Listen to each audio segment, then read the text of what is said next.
दिल्ली में गरीब दलितों के मकान सील, आंखों के सामने घर पर चलाया बुलडोजर। जनता ने चंद्रशेखर आजाद से मांगी मदद, भीम आर्मी पहुंची तो हो गया बवाल। घरों पर सरकारी सील लगी है, सामान निकालकर बाहर फेंक दिया गया है।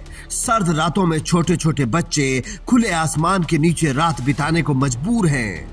हाड़ कंपा देने वाली ठंड कब किसकी जान ले लेगी नहीं पता, लेकिन ये पता है कि अब उनका घर टूटने वाला है। सामने बुलडोजर खड़ा है और बगल में बच्चा भूख से बिलख रहा है। अब बताइए एक पिता क्या करे, एक माँ क्या करे? कोई उनकी मदद करने को तैयार नहीं है। जिन नेताओं को वोट दिया, जनता उनका इंतजार कर रही है, लेकिन वो अपने घर में मजे से आग सेक रहे हैं। छोटे बच्चों को जो है देखो, ये घरों में सील लगा दी गई है। जिसको आपने वोट दिया वो विधायक को यहाँ पे होना चाहिए नहीं होना चाहिए? अब बताइए।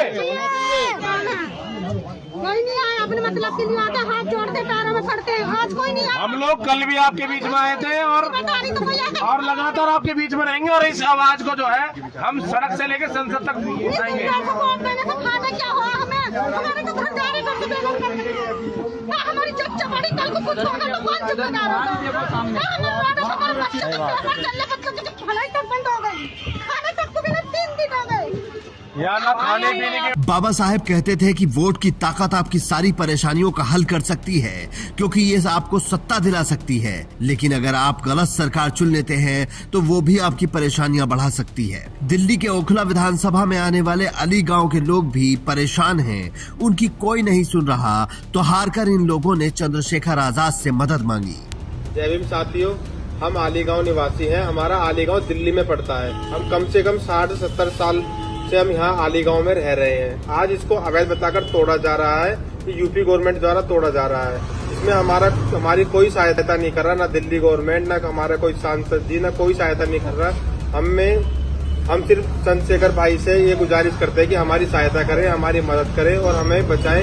यहाँ 400 से ज्यादा घर दलित के हैं, दलित वर्ग के 400 ज्यादा घर हैं और निम्न वर्ग के लोग हैं, ये गरीब लोग हैं। चंद्रशेखर भाई हमारी मदद करें, यहाँ पर आकर हमें सपोर्ट करें। आज सिर्फ आखिरी उम्मीद हमारी सिर्फ आपसे ही है। जनता की मदद मांगने की खबर जैसे ही चंद्रशेखर आजाद तक पहुंची, उन्होंने बिना समय गंवाए भीम आर्मी को आदेश दिया कि जनता की मदद की जाए। उसके तुरंत बाद भीम आर्मी के लोग अली गांव पहुंच गए और सरकार से भिड़ गए। जय भीम, जय भीम, जय भीम। ये खबर मेरे को परसों पता लगा। रात को 12 बजे मेरे को कॉल आया। हमारे साथ ही है, इसके घर के पीछे खड़ा है, तो कॉल के सामने भाटी जी का फोन आया।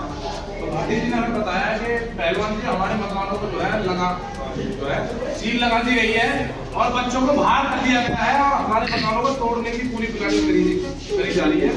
तो मैंने अपनी टीम के लोगों से सबसे बात करी, बाबा भाई से, संजय भाई से, महेश भाई से, रासद भाई से, शेर खान भाई से, जो यहाँ से चुनाव भी लड़े हैं आपके बीच में, और आदित्य भाई से, सब लोगों से हमने बात करी। तो हमने फिर अगले दिन आए, हमने देखा, हमारी आंखों में भी आंसू आ गए। हमने ऐसे लोगों को देखा जो बुजुर्ग लोग हैं हमारे, जो चल नहीं पा रहे, घाट पे लौटे हुए हैं वो लोग। सर्दी में, इतनी भरी सर्दी में कैसे कोई रह सकता है बाहर, बताइए आप मुझे। तो आपको जो है डरना नहीं है, लड़ना है और हमें चाहे अपनी जान की बाजी लगानी पड़े, हम लगा देंगे। भीम आर्मी के लोग लाठी भी, डंडा भी, तो वो भी लाएंगे आपके बीच में। तो हमारी समाज कमजोर नहीं है किसी बात से। तो आप लोग जो है किसी बात से घबराने की बात नहीं है।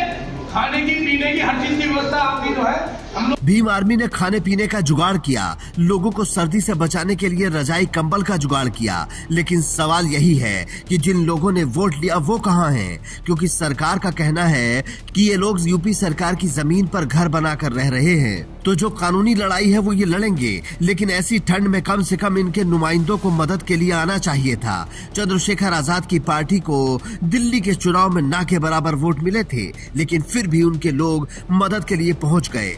दिल्ली में भले ही ये लोग धोखा खा गए, लेकिन यूपी के लोगों को ये तस्वीरें जरूर देखनी चाहिए और बड़े ध्यान से देखनी चाहिए, क्योंकि चुनाव आने वाला है। फिर लोग आपके पैरों में आकर गिरेंगे, लेकिन आपकी परेशानी में कौन काम आएगा ये फैसला सोच समझ कर करना होगा। तब तक आप कमेंट करके बताइए कि क्या चंद्रशेखर आजाद ये सब करके सही कर रहे हैं या नहीं, और इस स्टोरी को इतना शेयर करें जो चुनाव से पहले हर घर तक पहुंच जाए। Bureau report, India news.